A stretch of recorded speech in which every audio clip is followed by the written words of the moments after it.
r/AskReddit by Redmond Dts. Friends of psychopaths or sociopaths, how did you realize your friend wasn't normal? He could not comprehend the difference between harmless pranks and cruelty, which manifested in high school.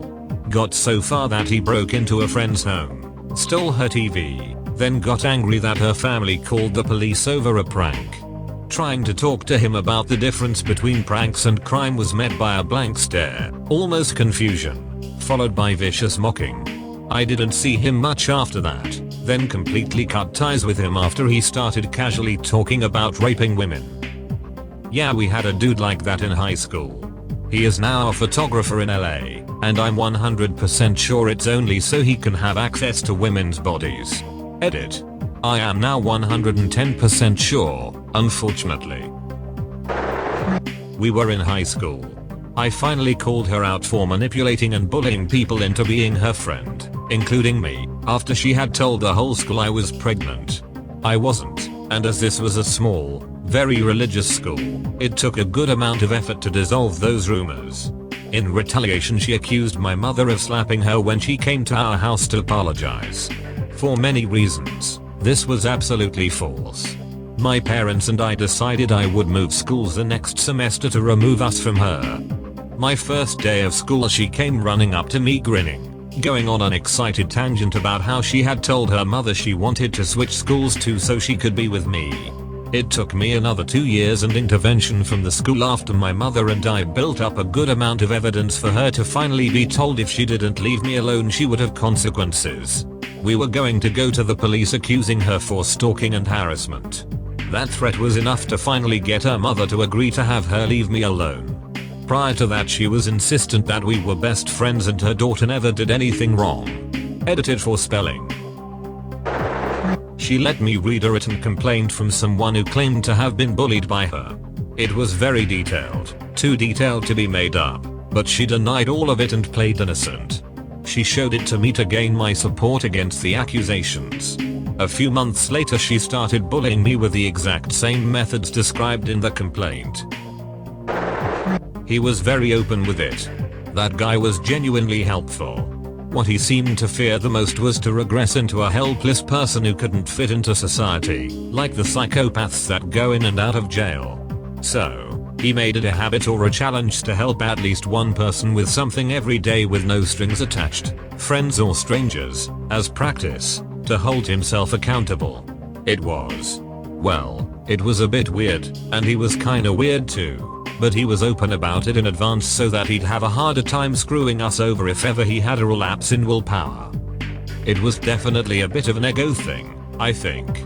He liked the role of being a nice, friendly person who overcame his shortcomings. I hoped he really did.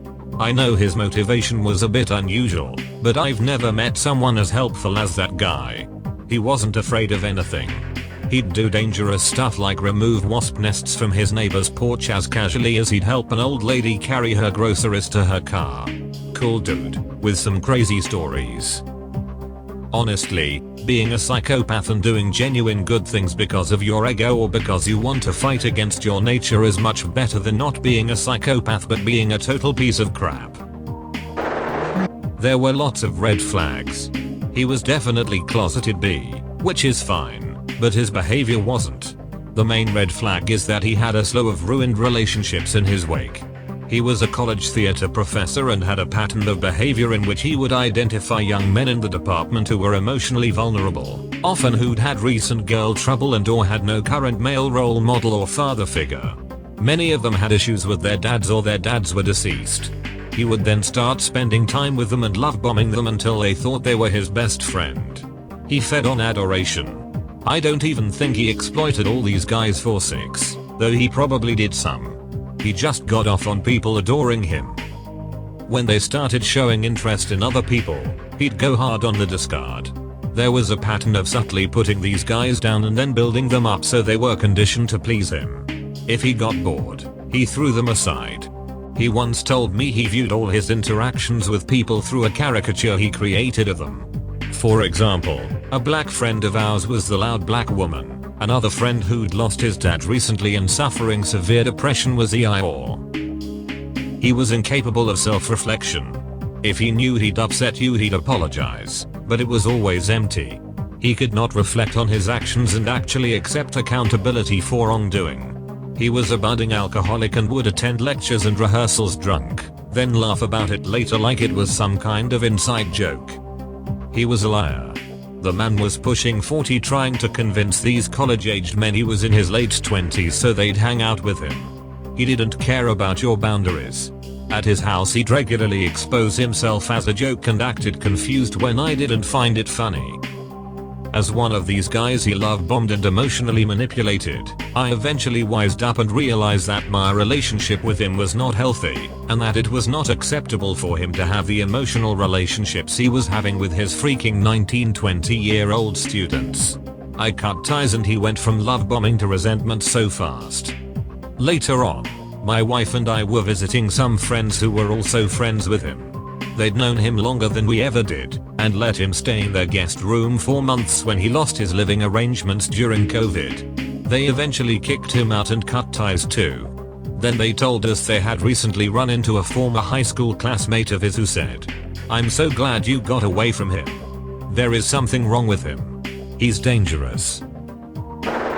I wouldn't say friend, but we were in the same rehab program so we knew each other. The only emotion I ever saw him show was anger. And boy, when he got angry, we knew to back off. He didn't bother to follow any of the rules or boundaries set by the counselors and group leaders. He didn't care if he said something offensive or hurtful. The biggest red flag though was when he said that he liked to kill animals.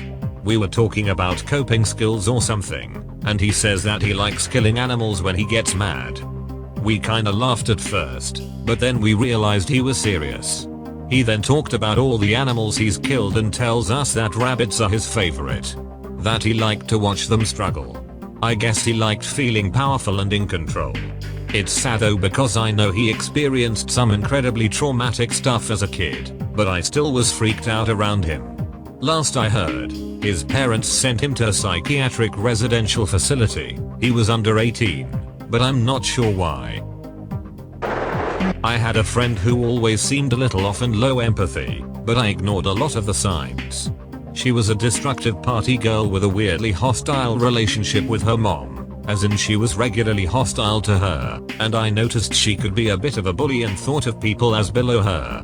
I was a pretty vulnerable teen who always struggled making friends, so I tried to brush that stuff off because she was cool with me. There was a point where she got super drunk, slept with my boyfriend, and they called me together to mock me about it. It was humiliating. Like peak embarrassment. What's even more wild is the week after, she approached me as if nothing was wrong and it was all just a bit of fun. I knew she was a bad person when she called me, but I knew she had something deeply wrong with her when she had no self-awareness about the fact that an action like that would make me not want to be her friend. She seemed genuinely surprised that I was pushing her away. I have had some updates about her from mutual friends and it sounds like this is a pattern she continues to repeat in her adult life as well. She really treats everyone in her life like a disposable amusement and she's not smart enough to mask and manipulate them. Everything she does is extremely blunt and she doesn't seem to ever really care or register that it is hurtful. Losing friends also doesn't seem to bother her. She is never like, "How dare you be mad at me?" She just doesn't get why people are so sensitive. Had a destructive party girlfriend too. She also slept with 2 men I started dating.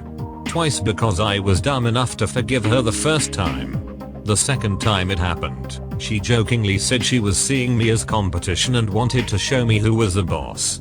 I cut ties with her. To her merit, she did acknowledge she had problems, sobered up, went to therapy and apologized.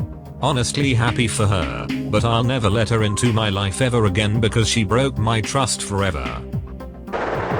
When I, age 21, 1989, walked into the hallway in our shared house and saw him playing the electric piano. He had a photo of the girl he'd been dating in front of him and was, badly, playing mournful sounding music. Bad breakup? I said, and he explained to me in careful detail how she had accused him of being a feeling-less monster because he was unmoved by some minor tragedy. I forgot precisely what. He proceeded to tell me she was right. He didn't care and couldn't make himself. He didn't take joy in the other person's suffering. He just wasn't moved. So the piano and photo were an attempt to fit in with the rest of you.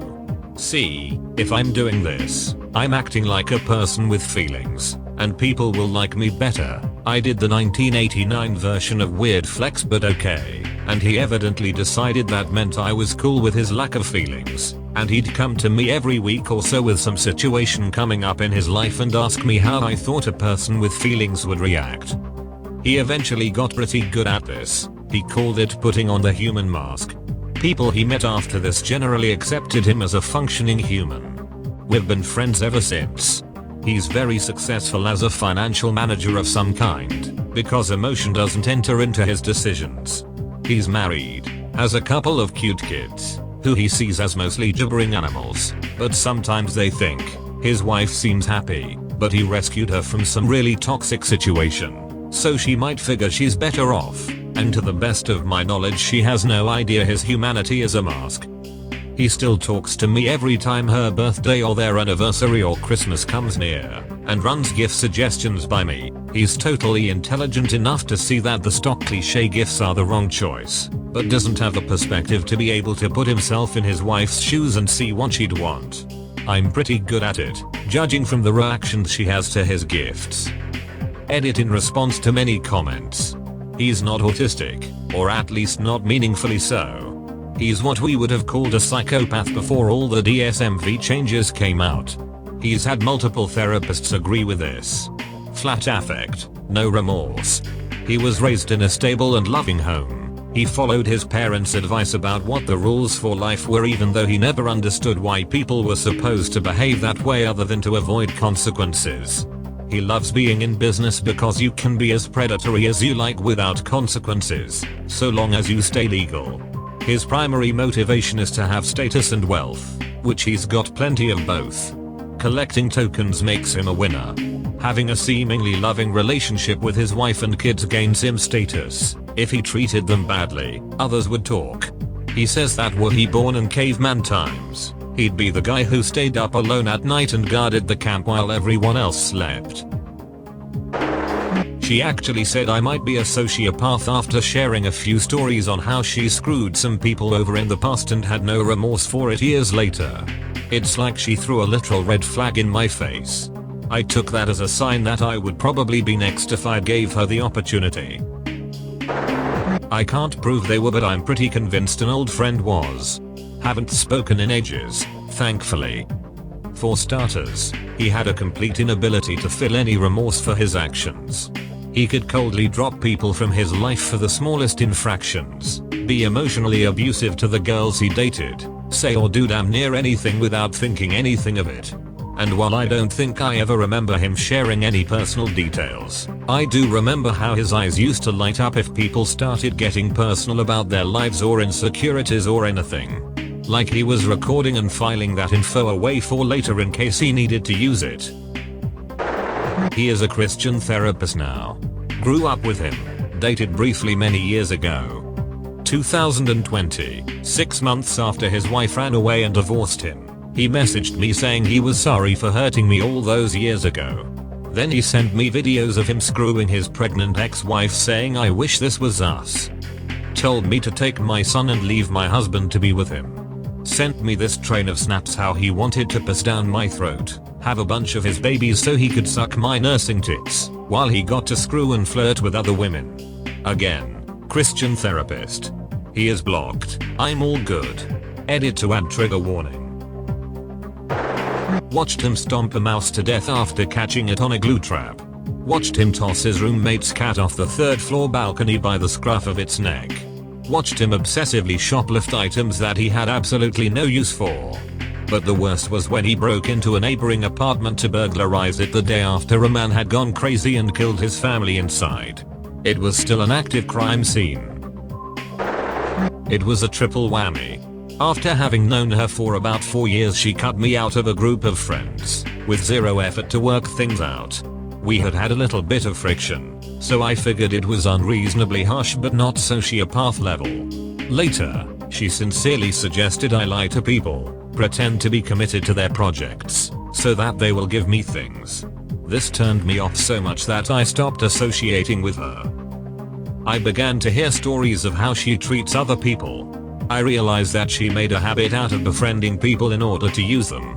When she was done using them or she got frustrated, she would drop them immediately. She also had some pretty odious opinions about other people, which she masked by putting on a woke front. I don't think she's necessarily a bad person, nor do I think she's a good person, but I ultimately concluded that a friendship with her isn't a real friendship. So when she reached out to me later, I was polite but didn't bother engaging. I'd always wondered about them. We were friends as teenagers because they were exciting to be around. They'd do anything, no matter how dangerous or embarrassing or stupid. As we got older, I noticed that they still kept doing these things without care or consideration for others. They taunted me often, apparently just to see how I'd react. Then one day their partner committed suicide and I tried offer support. They weren't upset that their 10-year-old had found the body. Then they revealed that they told their partner to kill themselves, just to see what would happen. We're no longer friends. When he showed me a video he took on his phone of a small animal with an arrow through its back that was stuck high on a fence writhing in pain and said, "Isn't this funny?" That's all folks. Thank you for watching. Have a nice evening.